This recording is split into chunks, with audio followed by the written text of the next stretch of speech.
अस्सलाम वालेकुम रहमतुल्लाहि वबरकातुहू। शुक्र है अल्लाह रब्बुल इज़्ज़त का, जिस अल्लाह रब्बुल इज़्ज़त ने हमें आपके सामने फिर से बोलने का तौफीक अता फरमाया। और शुक्र है उस अल्लाह का कि जो हमें हर एक पल पल जिंदगी का जीने का मौका देता है।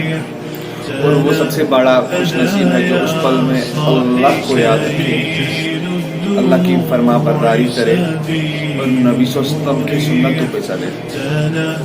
तो अभी मेरे आने का मकसद आपके सामने ये है कि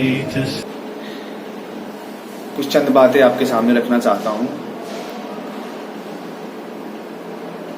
बात यह है कि लाइफ में आपको हर एक इंसान, नमाज पढ़ने वाले आपको हर जगह पे मिलेंगे, तहज्जुद पढ़ने वाले मिलेंगे, कुरान पाक पढ़ने वाले मिलेंगे, हज करने वाला मिलेगा, ज़कात देने वाला मिलेगा। हर एक शोबे में आपको ऐसा बंदा मिलेगा ही मिलेगा।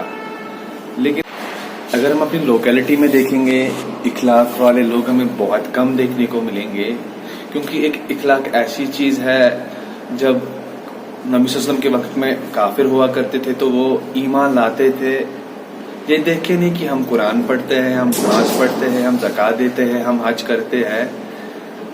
वो ईमान लाते थे कि इखलाक देख के, अस्ते रसूख देख के इंसान का कि कैसे किससे कैसे बिहेव करेगा। तो जब कुरान पाक नाजिल हुआ तो नबी सल्लल्लाहु अलैहि वसल्लम पूरी रात भर नमाजें पढ़ते थे, लंबे लंबे सूरे पढ़ते थे। तो अल्लाह ताला ने जिब्रील अलैहिस्सलाम को नबी सल्लल्लाहु अलैहि वसल्लम के पास भेजा और ये कहा कि उनको कह दो, ऐ नबी सल्लल्लाहु अलैहि वसल्लम, इतना रात भर लंबी लंबी नमाजें ना पढ़ो कि अपने आप को थका दो, अपना आराम भी कर लो। इतनी लंबी लंबी नमाज जरूरत पढ़ने की नहीं है, रात भर आराम भी कर लो।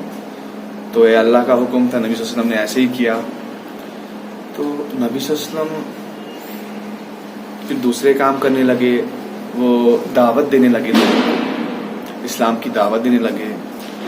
तो अल्लाह ताला ने फिर से जिब्रील अलैहिस्सलाम को भेजा, ए नबी सल्लल्लाहु अलैहि वसल्लम, अल्लाह रब्बुल इज़्ज़त फरमाते हैं कि खुद को इतना न थका कि खुद को ही भूल जाए, इतना न था कि खुद को ही भूल जाए। दावत तो देना है, लेकिन अपने आप को इतना न था कि अपनी सेहत पे फर्क पड़े, बीमार हो जाओ, ऐसा न करो। तो अल्लाह का हुक्म तो नबी सल्लल्लाहु अलैहि वसल्लम को मानना ही था। तो जब नबी सल्लल्लाहु अलैहि वसल्लम लोगों के साथ असले रसूल, जब नबी सल्लल्लाहु अलैहि वसल्लम लोगों के पास जाने लगे, अपना असले रसूल बढ़ाने लगे, उनसे बात करने लगे, हंसते मुस्कुराते हुए, हर एक की तकलीफ को देखा, हर एक की खुशी को देखा, सब में घुल मिल गए। तो अल्लाह ने जिब्रील अलैहिस्सलाम को कहा, ए जिब्रील, नबी सल्लल्लाहु अलैहि वसल्लम के पास जाओ और यही कह दो, ए मोहम्मद सल्लल्लाहु अलैहि वसल्लम, अपने इखलाक को इससे भी ज्यादा अच्छा करो, अपने इखलाक को इससे भी ज्यादा अच्छा करो। तो ये इखलाक जो है, इससे इंसान अपने आप को रिप्रेजेंट करता है। हम किसी को दे नहीं सकते हैं ना कुछ, बट ये कर सकते हैं कि अपनी एक मुस्कुराहट से, अपनी एक बात से उसका दिल खुश कर सकते हैं। तो एक बार एक बुढ़िया थी, एक जगह से दूसरी जगह तक जाना चाहती थी और नबी सल्लल्लाहु अलैहि वसल्लम वहां से तशरीफ ला रहे थे। तो नबी सल्लल्लाहु अलैहि वसल्लम ने कहा कि ऐ अम्मा, तुम्हारे हाथ में बहुत सामान है, क्या मैं तुम्हारी कुछ मदद कर सकता हूँ? तो अम्मा बोली, हाँ बेटा, ये सामान मेरा यहाँ से वहाँ तक तो पहुँचा दो, इसमें मेरी मदद कर दो।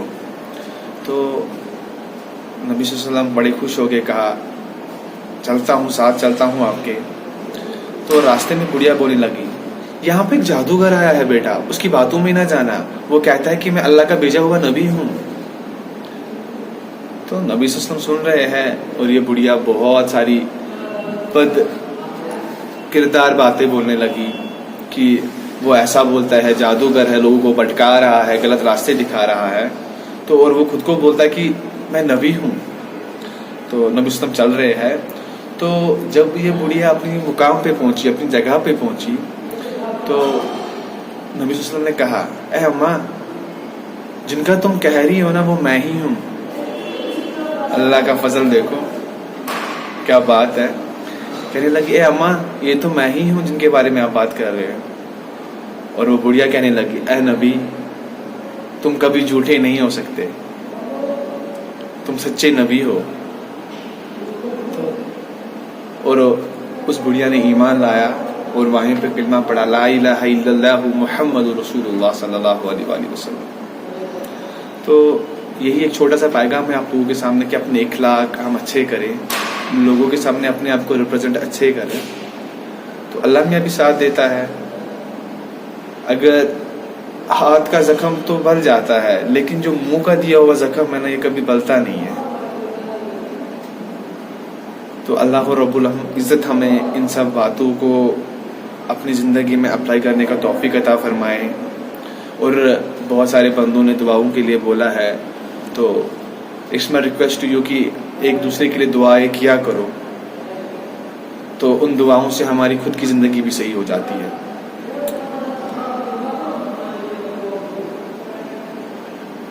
اللہ تعالیٰ ہمیں عمل کرنے کا توفیق دیے. السلام علیکم ورحمۃ اللہ وبرکاتہ.